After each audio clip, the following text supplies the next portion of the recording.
Like, that's one thing. And I just don't think morally. It's like if someone has money, it just takes you back to the long-term thinking.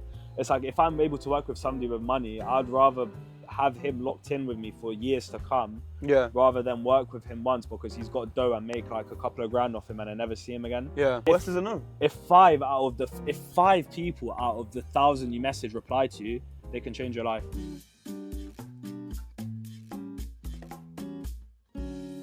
It feels weird being on this side of the camera though, man. I can never get used to it. What? Like being in front. Oh, like being on front, camera. Yeah. You were good on the Bosnian one. I was alright, bro, but it took a lot out of me. Nah, because I'll be honest, I've obviously a couple episodes now, yeah, and I'd say you and Carter were. Elneny actually wasn't too bad as well, to be fair. A bit more natural for us. But you and Carter, like it was like the same. Yeah. Like it didn't. Carter, oh my God, Carter's like. Yeah, it's like he's been there, done that, innit? Yeah, he doesn't mind at all. But yeah, we're in Turkey, Antalya. Hey. Or Antalya, Turkey. Antalya, Turkey. Second episode together and we're international. International again. Anwar again. I didn't even realise that. Well, anyway, bro, Anwar's the most guy. This was actually booked very late notice. And when it's late notice and you need to go on holiday, you call this guy. He's always down. I'm there, bro. He's always down. But yeah, it's really. I mean, you can see the view behind. We're in a hotel called the Ramada Plaza. Shout out the Ramada. Amazing. Man.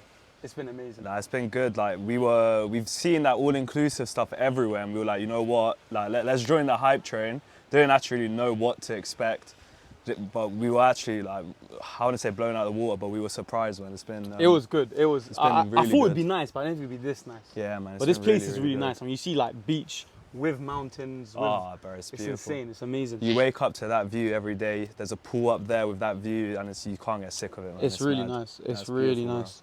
In fact, we can kick off with a bit of football because we can discuss what happened last night. There's a projector up there. There's a really nice big projector they put on. We're here with a lot of Champions League games going on. We've got Barca PSG tonight that we'll probably watch. That'd be good. But last night we watched Galatasaray. They were hosting Liverpool. Liverpool lost 1-0 again. Yeah. Not again. I mean, they lost for the second time in a row. They lost to Palace on the weekend. They've got to work it out, man. Is it panic time? They've not.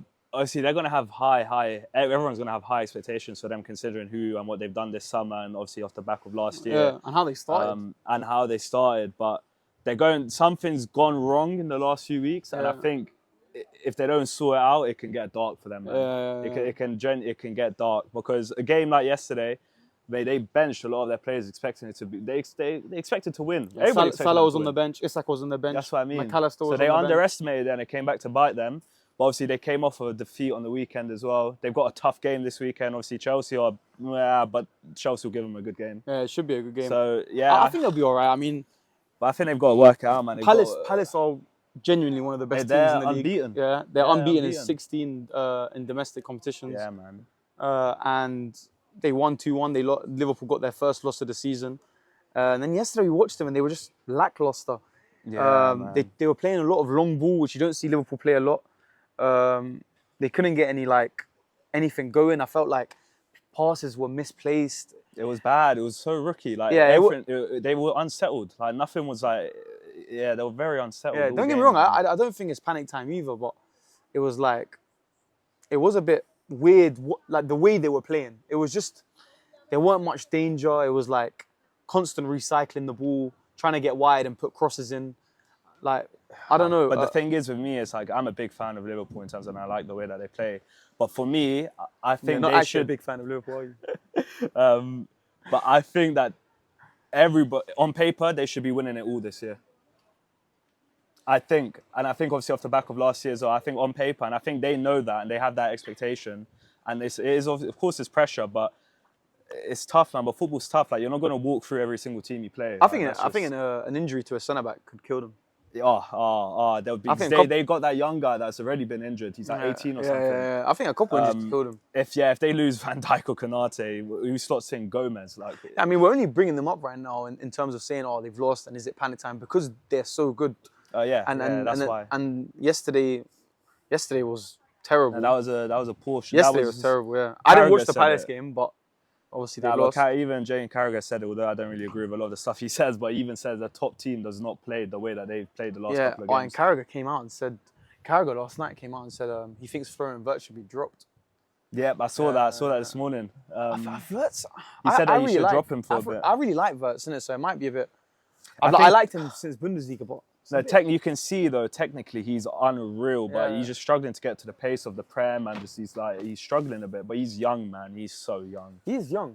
Yeah, he's young, man. But he'll pick up. He got pushed out to the left wing yesterday, and obviously Gakpo came off, and then Ekitike got.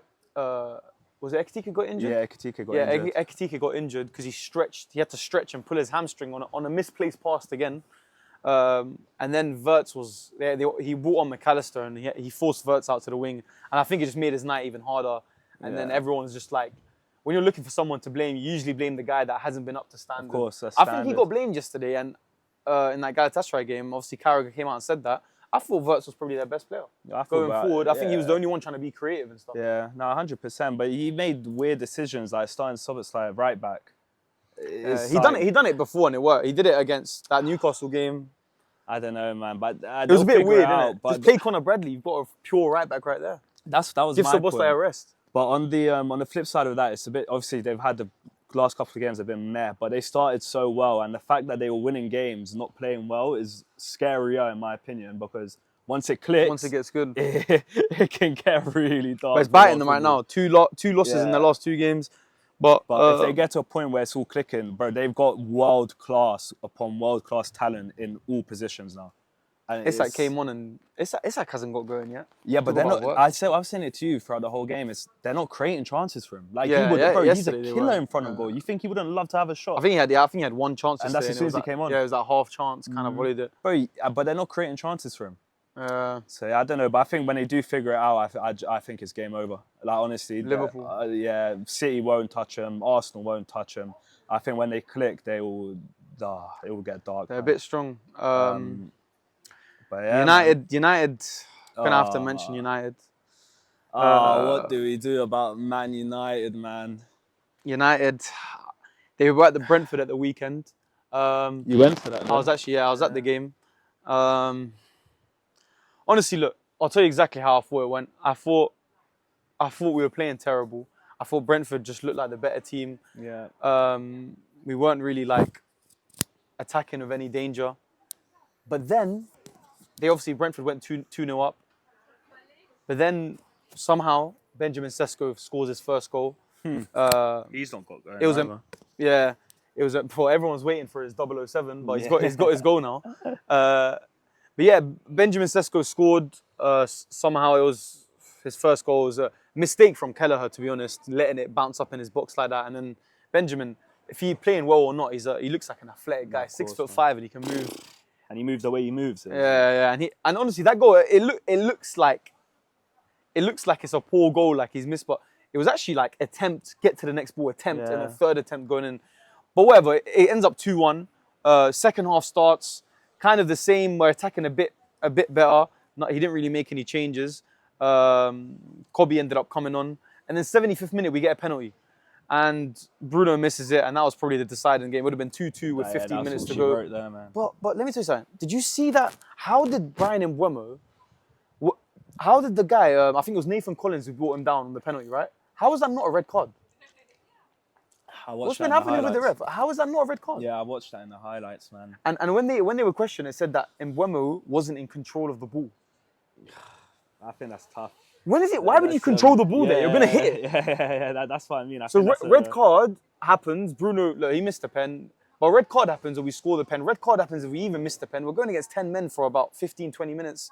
It changes the whole game. It could have changed. We could have come out there with a win, and then you know what I mean. United are on 2 wins in a row in the Prem, and you never know. It could flip. Yeah, but obviously that's why are we getting unlucky? Everything is already going against us. Like we don't need these little dumb referee decisions. But that's my point. I think with that to side, you guys just aren't like Man U's just the football's just not there. Like it's a shit show right now. It's a shit show right now, man. But the thing is we always say it's like I think you don't have another choice but to back this manager. Everyone's screaming, hammering him out, all of that. It's like, and what do? You've just started the same exact cycle that you've been doing for like the last 5 years plus. It's that groundhog thing. I just, it's not even that I think, oh, Ruben's the guy. I'm not like, oh, Ruben Amorim, like, we need to keep him, do not lose him, like, wait for the bad patch. But I just think, I said this before, like, we're just not that team anymore, innit? Just sacking a manager and bringing someone else in ain't gonna fix us. It might make it better for a bit, but them problems that are stemming, they're still gonna come back and bite us. But where is it all going wrong though? Because you've signed players, you've done this, you've new training ground, of stuff that shuffle around the board. We're creating a lot of chances, you know. I know. I hate myself for keep saying it, but like we're attacking more. Look, this what's happening right now, and you see it in the games. This two-man midfield is struggling. It's dying. It's and look, it's not that. It's hard to begin with, right? Because most people play three-man midfield, so we're outnumbered in the Prem. But on top of that, we're playing two in the midfield that haven't really got legs for two-man midfield. Okay, when you see Cassie in the middle. Yeah, I mean, and Cassie was better than. I mean, Agate started with Bruno on the weekend, and Agate, I don't know if his confidence is gone or just like he probably started him for the legs, but it's just poor. The two-man in midfield get overrun. We don't really keep the ball. You can see the gap in the middle. You can see us getting pressured. It is killing you, man. I don't know if he just tweaks it a bit. I don't know, but forget all the tactics and Ruben being the guy. This little groundhog moment of just sacking the manager constantly. I can't handle it anymore. Like I'm just so bored of it. But what's the alternative? Because like he's obviously quite stubborn. Like he's openly said that he doesn't really plan on changing his way of football, which is just absurd to me. If you don't have the players to play your system, an interview actually came out today with Owen Hargreaves on TNT. Right. I was listening to it in the morning. Was it in the morning? Yeah, but I think he said he's going to change the system. I mean, I hope so, because the last few weeks he's been screaming, "Nah, I've got my way of playing," and it's not changing. If you don't have the caliber of players to play, don't get me wrong, I think that system's actually ended up like I watched a bunch of videos on it. I think that system and his way of thinking and playing is class. Yes, he does not. Yeah. He doesn't have the players for it. You do not have the players for that. So you've got to tweak it, man, and that's part of being a manager, and that's football. So he's got to stop being stubborn, and he's got to tweak it, man. That's United. Look, I don't want to spend too much time on United because we're just repeating the same shit. Okay, were you? We're gonna see what happened. I actually wanted to mention the Arsenal game. Yeah, go on. Because honestly, oh my God, how did these lot do it once again? Corner FC. But it's a weapon for them. Bro, man. It's an absolute weapon. Actually, do you know what? I hate that I do, but I respect it so much. I love it when someone, and it's kind of like that Dagestani wrestling we were talking about earlier. Look, everyone's crying about it because they don't have a solution for it. That's it, yeah. People don't know how to stop it. Do it yourself. Yeah. I'm trying to guess Arsenal, but like, they ended up 1-1 late in the game, and they knew once they got that corner, every single player on that pitch went, they believe in it. We've got a proper chance here. Let's set this corner up right. And bro, that's always been my point. Every time they get a corner, you're expecting something to happen off it, which is scary. So what a huge win. Yeah. What a huge win for them after Liverpool dropped points against Palace. Do you hear all that stuff about obviously everyone's like criticizing how Arteta sets up, especially against better teams, sets up too defensive, doesn't want to go for a win. Honestly, I'm glad you brought that up. Look, the Anfield one, I half understood. You're going to Anfield, let's play defensive, and look, it could have worked out. They could have nicked a goal or gone home 0-0. I think they would have been happy. Look, and I understand that Anfield's a tough place. How much we talking about how good Liverpool are this year? And do you know what I mean? Look, Fez, all right, cool. You didn't start. Eze had just come to the club. Even though he was fit and he probably should have started, Eze had just signed. He hadn't really played that much. The 11, I was surprised, but I was like, okay, fine. Do you know what? Fair enough. Let's see where this goes. And they lost to a free kick that was insane. Yeah, that's fair enough. This one, you're at home against City. City have been good, but they're not the same City they were. Do you know what I mean? They're still kind of, I think Donnarumma's, we'll talk about City a bit, but like Donnarumma, I think is just patting that whole defense, lifted them all with that confidence. So I think City are going to push on and be a tough team this year. But you guys are Arsenal Football Club, the guys who have been coming second. They've come to your ground at the Emirates. I could not believe I didn't see Eze starting. It's crazy. I could not believe it. I couldn't believe I saw Trossard starting. But Odegaard's out, and you're playing three defensive-minded midfielders. That's what I went to the game, and everyone around me was saying the exact same thing. Nah, but that was insane for me. That was too far. You've got to push. I mean, Eze came on and got the. He brought on Saka and Eze, and Saka, and Martinelli came on, and the goal was Eze to Martinelli. Yeah. Like, I'm not even. look, everyone knows Martinelli, he gets a bit of hate and that, but if you want to push, you want that guy in behind the speedster on the left wing. I couldn't believe his decision That like was that. bizarre to me, man. You're being scared. You know, we see the lineups an hour before. These City guys see the lineups an hour before as well, if not before that. And they see that midfield. You're not all getting a lift. Like, let's go. Yeah, They 100%. haven't got an Eberechi Eze. Look, I don't know if, like, Arteta's bugging. Like, Eberechi Eze is one of the best players in the league. I can't even... The fact that he hasn't started him... Look, and I said the Liverpool one, I thought he should start, but I half understood. The City one was ridiculous. Yeah, it's Bro, a he joke. needs to chill out. Look, he needs to just release whatever shackles and chains he got. Like, and I understand Arteta has built this defensive side out. I would say the best defense in Europe. Yeah. But flipping out, come on, man, you've got to go for it and trust that best defense in Europe. Exactly, Go it's forward and exactly trust that back four. It's exactly that, man. But it's just bizarre to me. So you're missing Odegaard. Does Eze not just slot right into that, just behind your striker role? You've got him for that. He can cover the left wing and even let's say he did start Zubimendi, Marino, and Declan Rice, and you didn't start Eze in that midfield. Fucking at least put him left wing. Yeah, man. Flipping out. That was another thing. So what we were saying there at the stadium was, okay, cool. So Saka's coming off an injury. But if he was fit enough to make the squad, in my eyes, I'm starting Saka in a game like that and I'm taking him off if he can't play a full game. Because I'm like, you've got City who are coming off another poor season and they've come to your ground and you're this mighty Arsenal and you set up like that. It's not the right mindset. It's not the right mindset. It's not the right mindset. Honestly, it was bound. I hope he's learning now because it's early in the season. They've got enough. And that Newcastle win was massive. Newcastle win was massive. It nearly bit him again until obviously Martinelli pulled out. The goal was phenomenal as well. Oh, what a goal. Phenomenal. How did it look, IRL? Oh, it was phenomenal, bro. It's a great chip. Yeah, man. Yeah, honestly, I didn't even believe in him. I was watching. I remember him. He goes through, and I'm just thinking, he ain't gonna score. You don't back those ones. Yeah, though, you man. just Yeah, not even just because it's Martinelli, but it's a tough finish. I've got another thing that I don't understand with Arteta, right? Okay, cool. You've got these youngsters. You've got like the Waneri, the Lewis Skelly, and that you want to kind of shield them. You don't want to overplay them and stuff. But he's bringing on like Ethan, who I think's a flipping phenomenal footballer. He's bringing him in that young with 10 minutes to go, and he's expecting him to impact the game. But it takes you 10, 15 minutes to get up to the speed of play, especially at his age. And he's giving him 10 minutes, 15 minutes here and there. And I'm like, you're shielding another great footballer on the bench there. And that's another one that to me just doesn't make sense. His substitutions and the timings of them just make, honestly. His game management hasn't been great at all. It's not been great. It's not been good. And he even bought on Martin. Sorry, bro. Trossard. I don't rate him personally. I think he's better off the bench. But he even he kept Trossard on, bought Martinelli on, still with like 15 minutes to go. And I'm like, we're watching the game live. You're seeing Trossard doing nothing with the ball, and you're gatekeeping the likes of a Martinelli who no, these decisions goes on just to change like the game. stubbornness, or is it like loyalty to certain players? Like he makes a lot of this. It's like he wants to be in the news or something. Do you know? Like he makes decisions like that he's don't looking make for sense. it. He wants everyone to Yeah. raise their eyebrow and go, "What? What's Arteta done?" And then it's like he wants that moment where he's like, it's actually like House, where everyone doesn't believe in you, innit? And the only he wants difference that is moment, House pulls it off. Yeah, And it's man. a TV show, but you're not in a TV show, man. You've got the best squad. I think he's got the best squad in terms of 2 people in each position in the league. Liverpool have the best 11, probably might even have the best, but Arsenal I think have the best squad. Man, you've got a great squad, man. Just trust them. Yeah, man, it's true. I'm getting annoyed now. I don't even want it's like I'm a United fan. Like Arsenal winning the title would probably be. We know how many annoying Arsenal friends we have. Like, but I kind of want them to do it just because like City's boring. Liverpool done it now last year. Like fuck, like let there be a new winner. Man. Like we just. And there was another, I think it was, mention him again, but Carragher said it. He said that he doesn't understand. To be fair, I think Calafiori's good, but he doesn't understand why Skelly's been dropped. Like, he's completely out Because of it's more that team. defensive.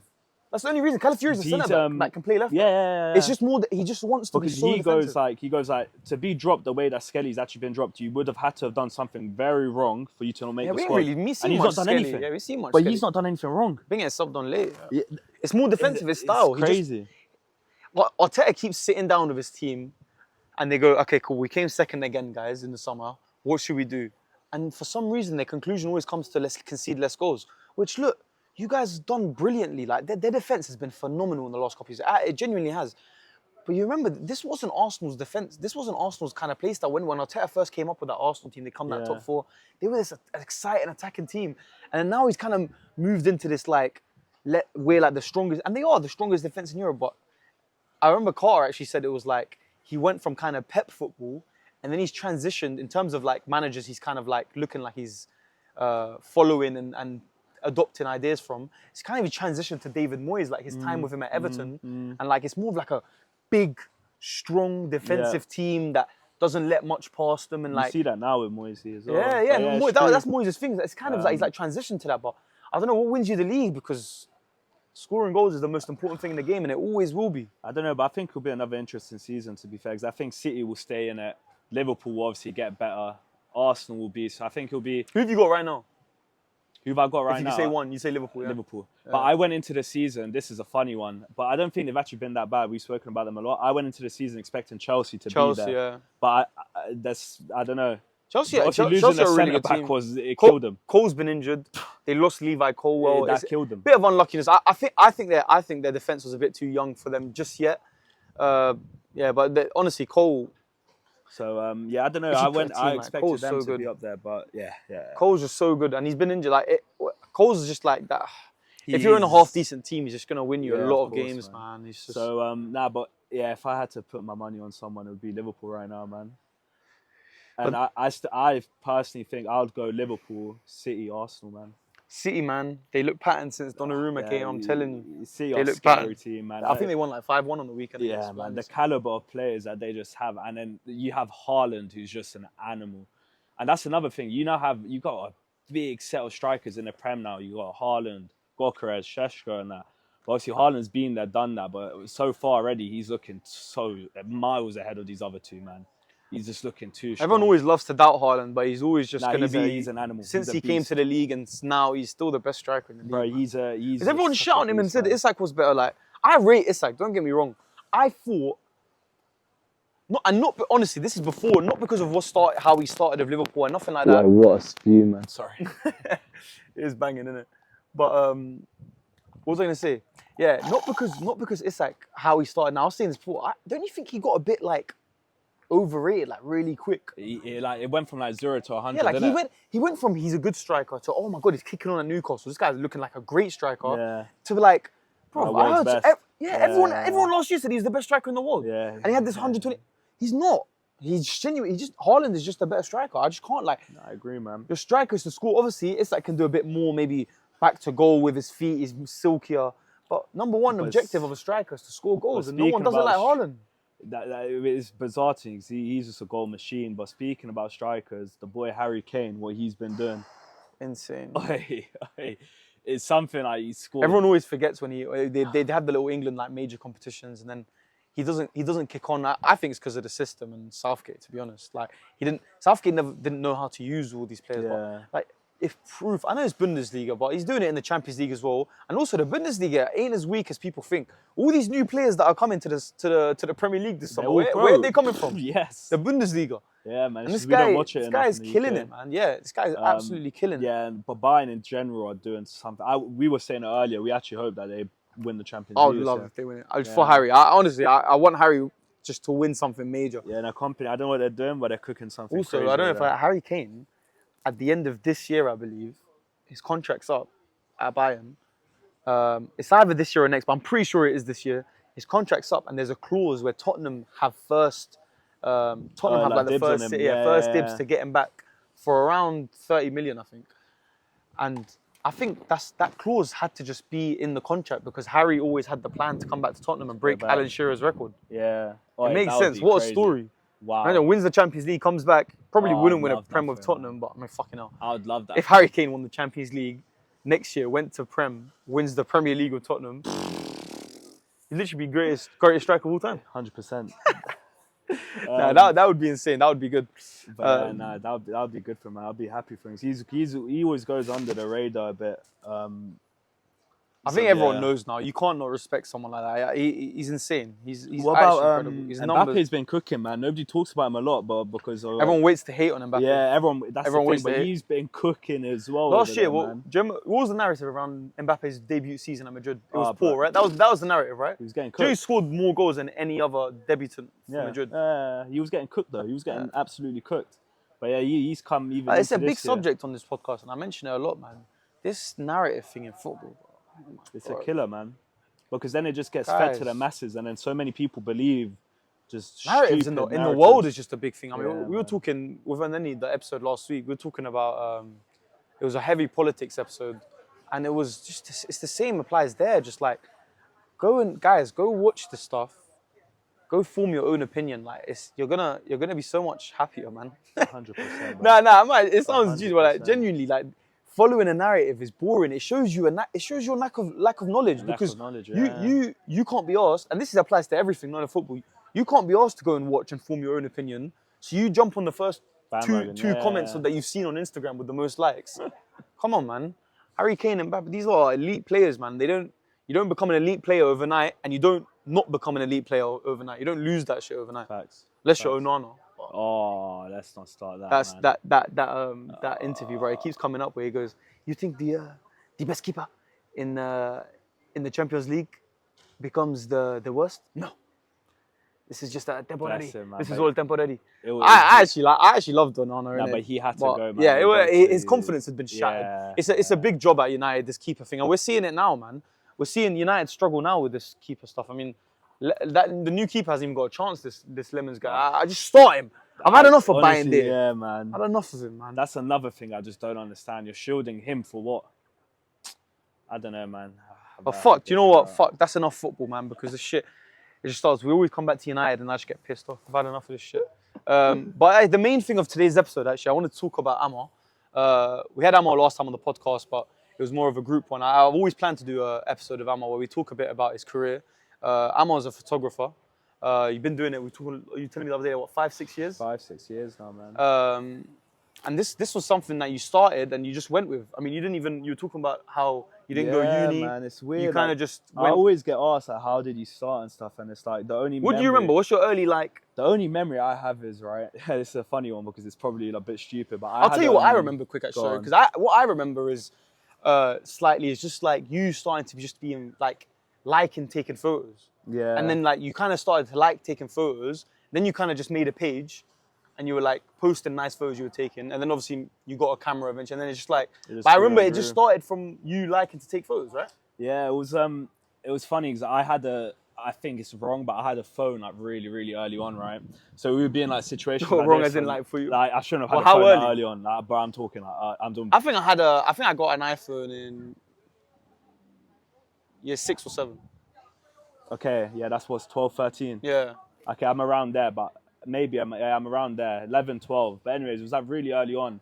So I'm around that age, and we'll be on like holidays, whatever, stuff like this. I see a sunset, I'm snapping a photo, right? So I was just doing that. And then I think as I like hit 14 or so, and I came across like an Instagram page, like a photography page. And then it just like, I don't know why, but I think something just clicked in me, man. And then I spent What was it? Was it about the photo? Like what? Was it to look at the photo after? Was it during? I've always, like, I was good at school, right? Like I wasn't dumb, but I was always artistic. I so like artistic, but I used to like drawing. I used to like all those subjects, like the dramas and all of that stuff, right? So I used to draw a lot, but then I realized like I'm not like I've seen some gone painters and stuff, and I'm like, I'm not Even that. Even at school, there was always that one guy. Yeah, there was that one guy, that bro. was just insane at drawing. He would cook like in that hour lesson. He's cooking up something. Everyone crazy. knows the guy that was insane at drawing. So yeah, and then anyway, so I was always opposite. I was always arty and that, and then I guess it's just one of them things. The more I did it, the more I grew into it, right? So I spent like a year or so on my phone. Then I'd buy like little gadgets and like little like balls or like reflective stuff to take like. What made you want to go further? What made it that it weren't just like a little a phase you were going through where you like take photos? What made it? I think being able to like convey emotions through images. Okay. So like I was at that age of like where I'm like within puberty now, so obviously emotions are like, it sounds tapped and waffle, but like obviously emotions are a bit higher. You start going through stuff, so I think like it was like an escapism for me, right? Like being able to like use images and stuff to convey certain emotions, or like edit an image a certain way to convey a certain emotion, which then people can see and then obviously react to.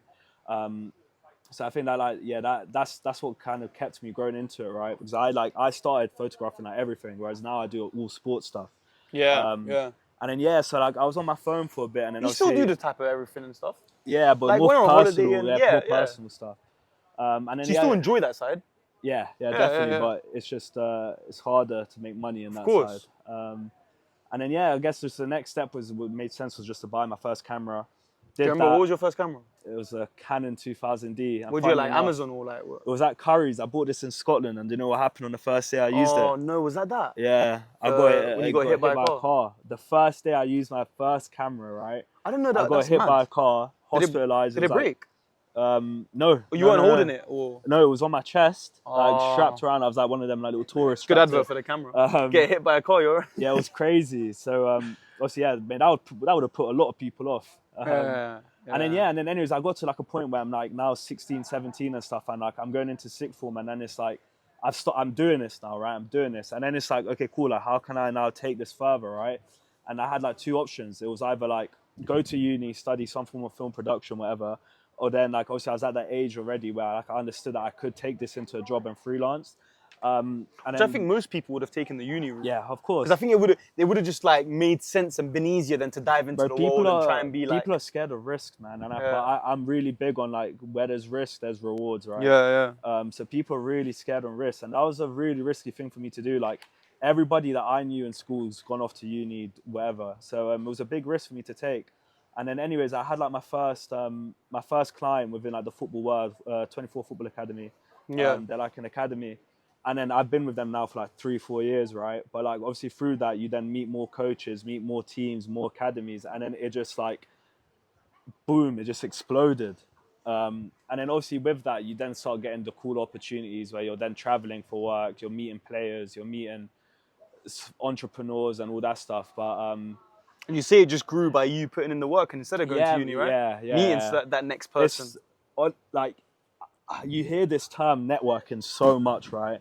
But I can't describe how like your network is genuinely your network. It's everything. Like it's like if you can like I can work in like the same circle of people that I currently do now for the next years upon years upon years. I'm only talking about like 5-6 people, but like because their networks are so strong themselves and we've like established a circle, like I can just bounce around and just work with these people. It's like a domino effect where their network is only getting bigger because they're doing their own shit. They're doing their own shit. So I say this to a lot of like new photographers and videographers. I've genuinely not done any outreach in 3 years because all it takes is that you're a football coach. I've done all right content for you. I don't like bigging up my work. I've done content for you, and boom, you post on your Instagram. One of your boys who's a coach sees it. Who's done that? Of course, that's a part of it. Yeah, and that's a part of it. They're only going to ask if your content's good. That's so you're saying you put your head down and you know your content's good. Man. Shit's going to come itself. Yeah, because I think it's funny because you always want to stay humble, but like I always say, I read this quote like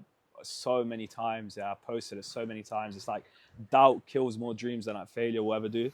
So it's like obviously if you have something and you want to like whether it be like me like in this photography world, like you with a podcast, if you have that one thing right, that's like aside from like almost the norm and like your conventional 9-to-5s, it's like you need to have your little side hustle, man.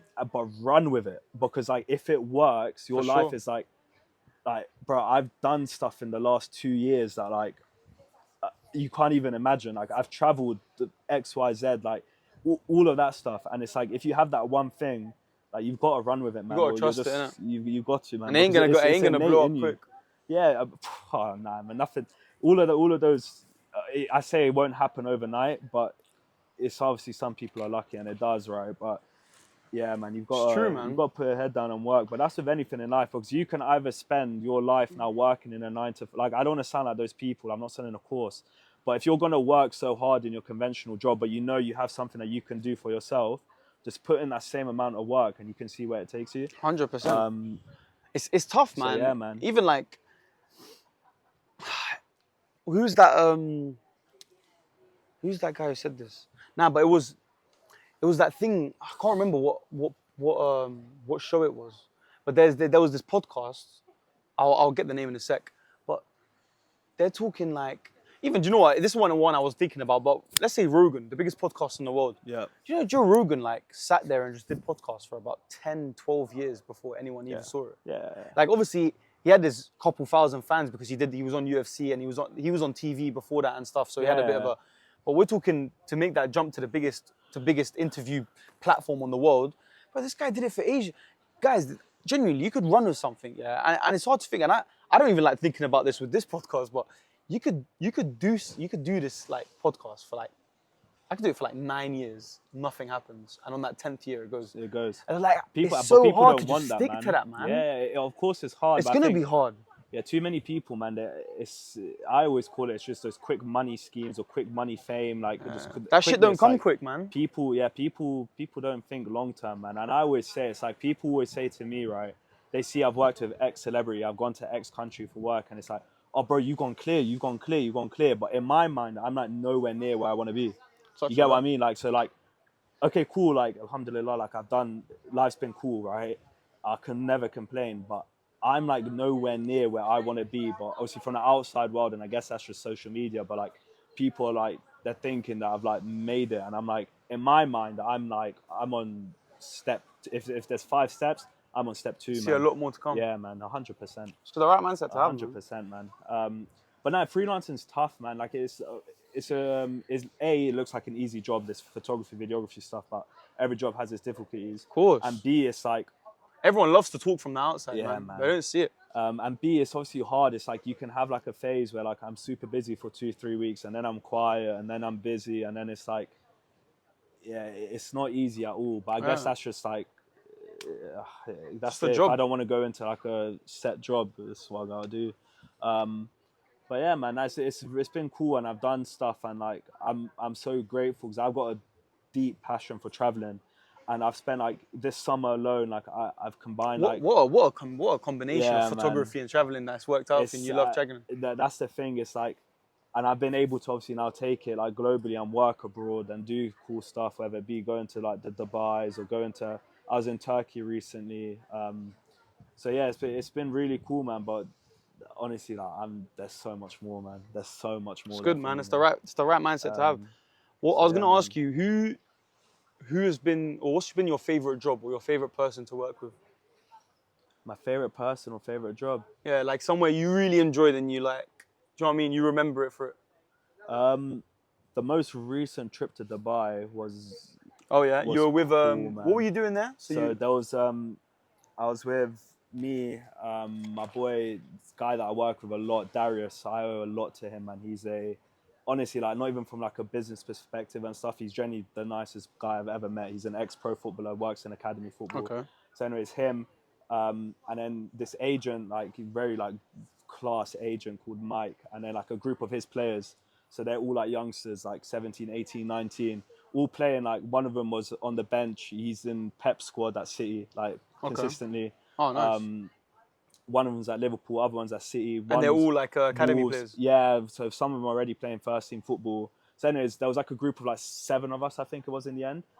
Spent like 5 days out there just shooting content, and it was like... Were they doing a camp? Or yeah, so like they were also doing a training camp. But that was one of them ones because I found it funny, right? Because obviously Dubai is Dubai, right? Everyone knows the Dubai lifestyle. But I went there as like an 18-year-old on my own thinking I was him. Like with like not a lot of money. Like I thought I was that guy, right? Yeah. Oh, I've gone to Dubai. I had a shit time out there. But then like, funny enough, like the second time I went out there, like for work, and it was just really eye-opening. I'm like, I went here as an 18-year-old thinking I was him with like no money. And then now I'm back again doing what I love. I deeped perspective life is there, everything. That's been like a memorable one for me. But my most memorable was, this was like my biggest thing I've done, was shooting Santan Cup. So that was like the first like big name that proper gone name. That was massive. How long ago was that? It came up in my memories literally a year ago. A year? I thought it was about a year. A wasn't year it? ago.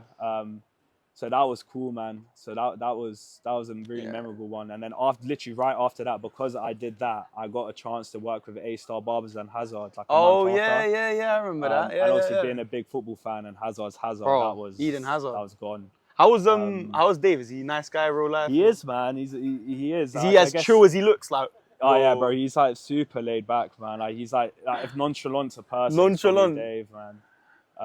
I say that as if I know him, but I've seen him a couple of times. We see Ballers League and stuff. Yeah. But yeah, that was like really cool, man, because a bunch of big names, big brands. Like I'm talking like CEOs of like New Balance, Spotify were there. Like it was just huge. Which will only further progress that networking you're talking about. Yeah, so I was also able to meet like a bunch of cool people there as well. But like it takes us back to it. It's like, I'm telling you, like too many people, and I see it now, is like they chase money so much that they just like they lose out on opportunities in the long term. 'Cause it's like even me, like I always put on my story like I'm looking for XYZ to cover this job, and then when they start quoting me like the dumbest prices, it's like I'm never shouting those people again. And that's not me trying to be stingy or my clients being stingy or whatever it may be, but it's like, would you rather have that one job where you make like $1,000, or would you rather work with that same person for the next month or 5 months or 6 months and be able to make 2, 3, 4 grand? 100%. You get what I mean? And people don't think about that. People don't. This is happens a lot, and I kind of saw this with my dad a bit when like he opened the shop and that, and then what I wanted to mention was like this is what I kind of saw. It was like when you first open something, if a customer comes in and they're like they're gonna spend, let's say, £20, but whatever, they've got 15 on them, they're missing out on the 5.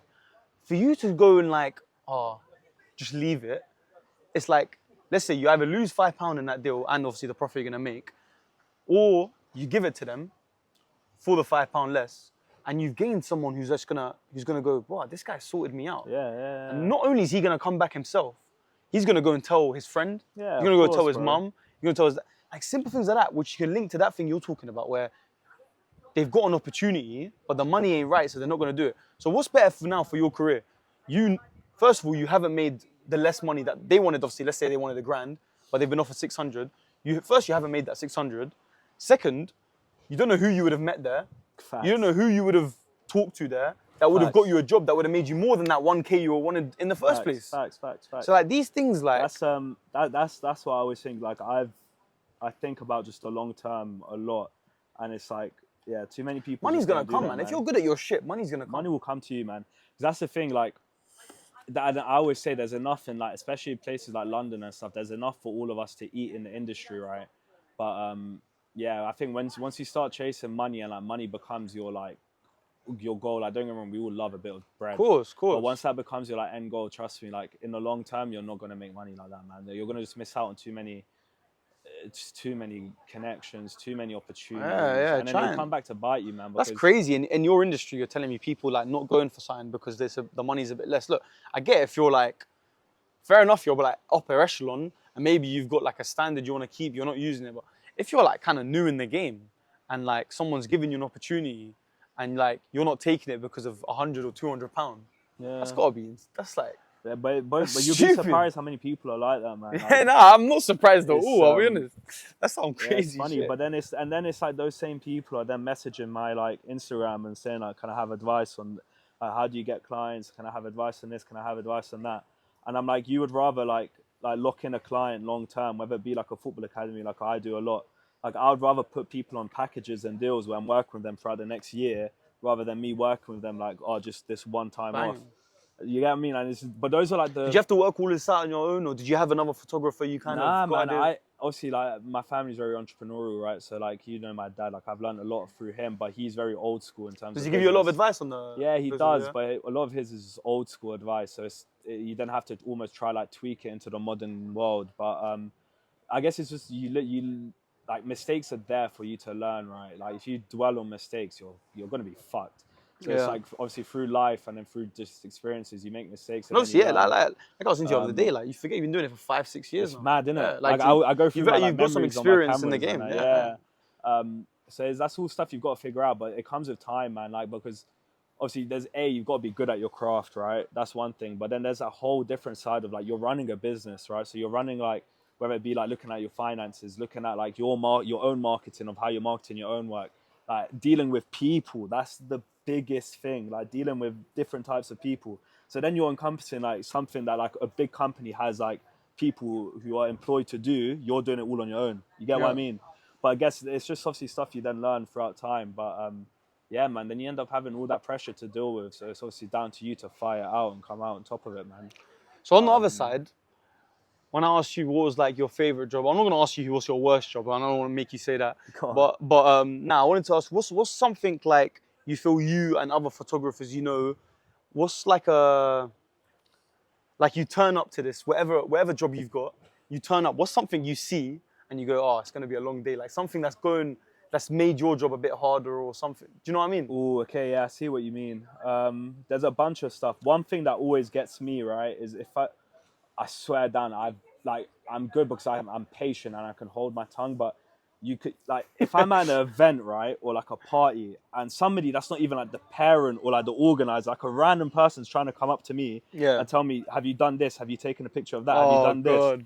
And those are the worst, right? Or like when they've obviously they told you before, so you know exactly that. Yeah. So it's like, A, this is a big thing for me, right? So if I understand my client's vision, that's one thing. But B, like, you've hired me because I have an eye for stuff. Yeah. So it's like, it sounds egotistical to say, but you might have seen. It's your work. You might have seen like a picture to take of this, but I saw that 10 minutes ago and I already took that 10 minutes ago. You know what I mean? Yeah. So it's when I'm at an event and some random ladies coming up to me saying, "Oh, can you take a picture of this? Have you taken a picture of the cake? Have you done this? Have you done that?" I'm like, I did that 20 minutes ago. Like, this is my industry. Like, I know what I'm doing. It's my eye. Of course. So those are like the worst when you pull up to like a party or an event or something, and then there's just that one person that's just constantly and they're on you all night. Bro, they're on you all night, bro. People, I'm gonna clip this and put this on my story. Trust me, the people can relate to this, man. I can imagine. So you get stuff like that. Those are just jarring because it's like, just trust me to like do my work. But I had this with another client who I was traveling with. We traveled like to crazy places in the world to start a YouTube channel. Yeah. And then like things just went a bit left because it was just that like, it was like, am I here because I've got a good camera? Am I here because I know what I'm doing? You get what I mean? Like, but it says that's all about balance, because on the flip side of that, it's like obviously your client's going to have a vision. But I think it's also your job to fulfill that vision. That's what, even with the party stuff, they've obviously given you a list, a criteria of what they kind of want. And like now, do you know what I mean? If you were not involved in that conversation, yeah? If you were so you're talking... I'm talking random people. So you're talking, not even the guy who's hired you, not even the person who's hired you who's given the criteria. Someone else has come up and they're trying to tell you what to take. How to do my job. It makes no sense, bro. Those are the ones. Those are bad. It's like, I understand the client. He obviously wants to make sure I fulfill a vision. Yeah, of course. But once you're in an event and some random aunties trying to get onto me about how to do my job, honestly, bro, like, it takes a lot in me to stay quiet, bro. Like, but yeah, you get the occasional ones where you have to just tell them, like, listen, like, I know what I'm doing. Like, just leave me alone, please. Cool. So yeah, but every job has its difficulties, man. Yeah, of course. Everything's going to have its up and downs. Next thing I wanted to ask you, and I'm actually just bouncing these off the spot because that's how good I am. But there was actually zero plan for this. Yeah, I'm not going to tell, but no. For real though, I forgot my question now. No. Give us a typical day for you. Like, obviously you said you have your whatever quiet couple of days and you have like a busy 3-4 weeks. Oh, plug light. Amazing. Wow. Joke. But yeah, give us like a typical day where you're booked out for the day, but you've got some time. Obviously, you need to have some stuff to edit. So when you wake up, obviously being like, so how do you manage your day, organize your day? Bro, do you know a lot of my day actually involves driving?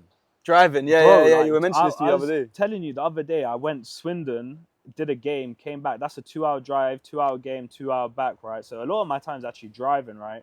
And obviously, I'd rather like drive than sit on the trains. People say, oh, if you go on the train, you can then do work, blah, blah, blah. But no.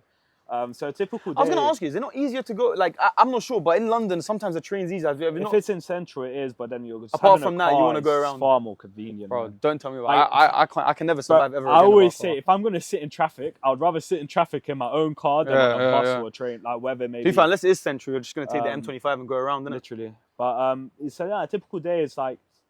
I'm an early waker, bro. I wake up at 7 a.m. You wake up early, you are an early waker, right? So, first things first, right? I need to stay on top of this. Was checking DMs, checking messages, chasing up people, chasing me. So that takes up the first couple of hours. And then by midday, I need to make sure that I've gotten some stuff edited and sent out to clients. Okay. So that's another thing. So there was a couple of hours on the laptop. By then this time, it's like I'm already thinking of what I'm doing that afternoon for my shoot. And the thing that I do a lot is just that, like, I don't show people is I actually plan my shoots a lot. So like I have like a notebook and stuff. Okay. Where like I'll actually a lot of it's rinse and repeat, especially if it's a football session. So I know exactly what I'm doing. I can probably do it with like my eyes closed. Oh yeah, you've done how many football sessions now? Honestly. But it's still good to be not like me and not be organized and. But so I like being organized. So I start thinking of potential stuff, or it's like thinking of new things I can do that nobody else has done. Yeah. And then by then it's obviously time to head out to the shoot. Do the shoot, head back home, and then it's back onto my laptop, man. I spend a dumb amount of time on my laptop doing work, offloading content. How do you deal with all that storage, man? I can't even imagine it. Terabytes. I've got flipping 2 phones with like 2 terabyte iPhone. Do you have like hard drives and stuff? Hard drives. I pay like £40 a month for storage on my phones. With the Google thing. Yeah, like the iCloud. Oh, storage iCloud, yeah. stuff. I did the Google one because the seen that. the pods were starting to stack up, and I was like, oh, bro, I need to do this. But the Google one's alright. I think I pay for. I mean, I only got 100 right now, 100 gigabytes, and I just delete the ones that I've posted. Yeah. But the Google one's cheap. It's like 8. But yeah, in general, like my day in the life is pretty much rinse and repeat, and then obviously try getting a gym session here and there. But it's nothing crazy.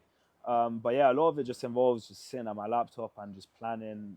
And that's the part no one sees, and they think it's all glamorous and. So that's one thing. Everyone thinks, oh, you're traveling here, you're doing that.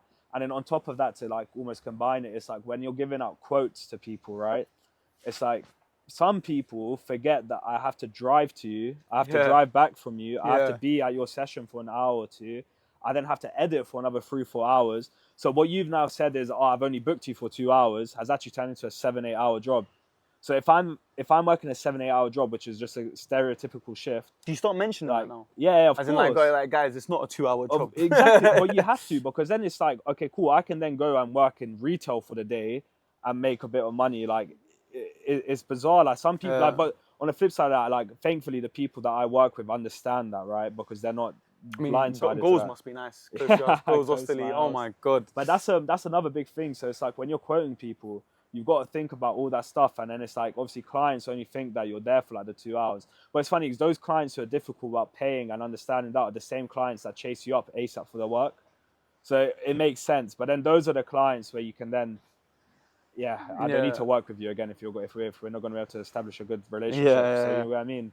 Nah, look, like. So yeah, man. So I'm sure you find out it's like with your type of job. Look, a lot of people travel for their jobs, but usually they're traveling to the same place. Yeah. So you kind of plan it into your day. You can have a day where you're traveling, like we said, 2 minutes, Austerley goes, or you're going Swindon and it's going to take you a fucking long time. So well, time. But at the end of the day, it's like time is money, right? So I always say to these people, it's like, or a lot of like lower budget football teams and stuff try and message me and be like, oh, can you help in hand? Can you also help in hand? But would you now turn up on Monday to your 9-to-5 job and like if your boss asks you, oh, can you do a couple of hours on the house for me? But you're turning around and you're calling HR. Like you're not doing, you know what I mean? Like you're calling HR. So it's like, because we're photographers or we're this, we're that, we've got a camera, like you expect me to do the same. It's like, bro, like it doesn't work like that. It generally doesn't, it does not work like that, man. And do you have a lot of people in the industry trying to, I want to say the word like exploit, but kind of exploit a bit, try and get a bit more out of you, or try and obviously with the money and stuff, like you see that a lot. But there's a lot of people that obviously then try to leverage their like followings and leverage their like online presence to then do people dirty. Realistically, it shouldn't mean anything. You're a high following, your thing. You've picked a photographer. A lot of people try to leverage that, but the thing it's two-sided coin, right? Because then it's like if they then do tag you and somebody sees that, I was about to say that if someone's really big, it could help you. Yeah, but some people are just pricks and they're really sly about how they tag you. Like they'll tag you on like they'll post like a 15-post photo dump and they'll tag you on the last photo.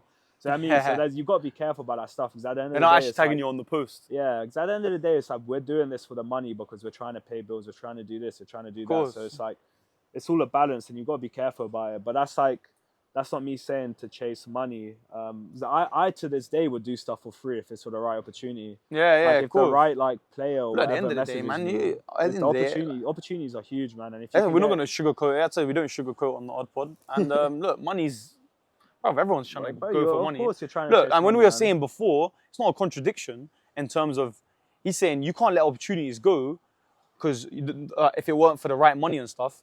In hindsight, you not taking that as just stopping what you want to do in the first place, which is chase money. You went in and got that opportunity. You would have got a bigger money opportunity. So at the end of the day, look, money is a big motivator, and it's going to be for everyone. But yeah, I just think it's really important for people to establish their boundaries and like you got to establish like when someone's taking the piss out of you and when they're actually being genuine. Like you know what I mean? Like I know people that would still probably even offer me free work, but they're offering me opportunities to work with like the best footballers on the planet. Or whether it may be, like, you get what I mean, or like work with like big businesses. Yeah. But then there's obviously people that are not in that position and they have a smaller company. They're not actually in a position to leverage that. Yeah. And they're trying to take the piss. So it's like you got to understand your boundaries, and I think that's really important because then people just walk all over you, man. Question: I don't know if you don't want to reveal this, but would you give a different price if it's someone who's bigger, or you kind of set, or is it just situational? It doesn't change for me. It's like. So it would be kind of a thing where if they're really big, you may if they offer you the opportunity and it is for free, but you see it as a big opportunity and you go do it. But if it's a money thing from the first place, that's it. You set your price. Yeah, I don't personally, because I just don't agree with it. Like, Yeah, I just yeah. think that, like, if you've got your prices are your prices for a Oh, reason. but you definitely know people in the And industry who will charge different for who's asking. Yeah, and I just don't think it should, because I think people aren't dumb, and people in money People aren't talk, dumb, bro, so and they know. people talk as well. Exactly that. And So and someone's gonna say, "Oh, I hired out Amzi and Amzified, and he gave me this. What he offered you that? What? He made me do this, and then that's it. Boom, your connection gone. Like that's one thing, and I just don't think morally. It's like if someone has money, it just takes you back to the long term thinking. It's like if I'm able to work with somebody with money, I'd rather have him locked in with me for years to come, rather than work with him once because he's got dough and make like a couple of grand off him and I never see him again. So it just ties back into that, and I think that's so important for people to learn, man. It's like you've just got, like, if you want to do this full time and turn your passion into your full-time job, you've got to think long term. You've got cool. And to wrap it up, and you kind of just started it there. What would you say to an aspiring photographer, someone who's young, someone who may not even be young, but someone who wants to get into this business, start having his own clients? What's the best advice you can give him? Work on your craft, trust what you're doing. Like genuinely, like if you don't believe that you're good at what you're doing, bro, people aren't going to believe in you. So you've got to have it's almost that pride thing, and like you've got to come across as if you're sure of yourself. That's really big. And like I said, man, it's like money is not the be all and end all in the short term. Like you've got just think of opportunities and put yourself into rooms where you can make money long term with the right people. And on top of that, to finish that off, is the worst somebody can say is no. So it's like people always say to me, it's like, oh, how can I work with a footballer? How can I do this? Like back when I'd started, I used to copy and paste the same message to hundreds of people. Banging. I kid you not, like it will be the exact same message, and you like people, you can reach people in high positions. They're not unattainable. 100%. And it's like the worst that can happen is they'll be like, oh, sorry, bro, I've already got my boy who does this. Sorry, I'm just not interested. That's it. The worst is a no. If five people out of the 1,000 you message reply to you, they can change your life. And I think people need to understand that. It's like, you just don't be scared of the answer no, because you're offering a service that people love. Like people love social media, people love pictures. Like no one's gonna deny a good flick. So you're offering a service that's needed. 100%. The worst somebody's gonna say to you is like, nah, sorry, bro, I've got my own guy. So it's just that, man. It's trust yourself and put yourself into positions where you can do cool stuff by not fearing no as an answer. Yeah. It's as easy as good that. advice. I'd say it's as easy as that, but that's what I'd say. Banging. Man. Guys, honestly, we could speak forever. This light keeps going on and off. I keep thinking, we're back in business. Look, it's come back on now. And then, is it just motion maybe? Might be motion detected, I think it was a great episode. Amzi, thank you. My pleasure, always. We've got one more night here. And then tomorrow we've got quite a late flight, but we've got tonight and then a bit of tomorrow, and then we're back in the UK. Back to work. Back to reality, man. But yeah, that's OdPod episode 7. Love, boys.